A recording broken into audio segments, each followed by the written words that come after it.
Case ఎటుపోతుంది ఏందనేది చూడాల్సినటువంటి అవసరం ఉంది. ఇక అమెరికా నుంచి 4వ బ్యాచ్ మరో 12 మంది ఇండియన్లు వెనక్కి. అమెరికాలో అక్రమంగా నివాసం ఉంటున్న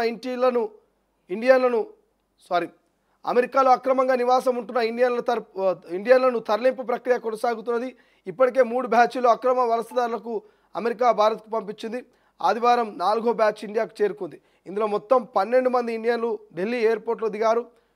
వీరు వయపనామా మీదుగా ఇండియాకు చేరుకున్నారని అధికారులు వెల్లడించారు. 12 మందిలో 4 పంజాబ్లోని అమృత్సర్కు వెళ్లారని తెలిపారు. ఫిబ్రవరి 5న ఫస్ట్ బ్యాచ్లో భాగంగా 104 మంది ఇండియన్ వలసదారులను అమృత్సర్కు తరలించిన సంగతి తెలిసిందే. మరోవైపు అక్రమ వలసదారుల చేతులు కాళ్లకు అమెరికా సంఖ్యలు వేసి తరలిస్తున్న ఆరోపణలపై కేంద్ర ప్రభుత్వం స్పందించింది.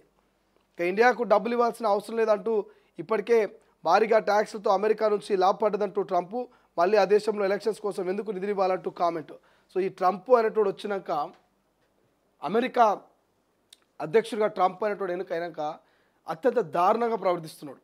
అరే బతుకు తెరువు కోసము ఇండియా నుంచి అమెరికాకు పోయిన వాళ్ళు చాలామంది ఉన్నారు. ఉద్యోగ రీత్యా లేకపోతే కొంతమంది చదువుల రీత్యా ఒక్కొక్కరు ఒక్కొక్క పరిస్థితి వల్ల అమెరికాకు పోతే, అమెరికాలో ఉన్నటువంటి ఇండియన్స్ని ఎవరైతే ఇల్లీగల్గా ఉంటున్నారని, ఎవరైతే కరెక్ట్ ప్రాపర్ డాక్యుమెంట్స్ లేకుండా ఉంటున్నారో వాళ్ళందరినీ కూడా ఇండియాకు సంఖ్యలేసి పంపిస్తున్నటువంటి పరిస్థితి.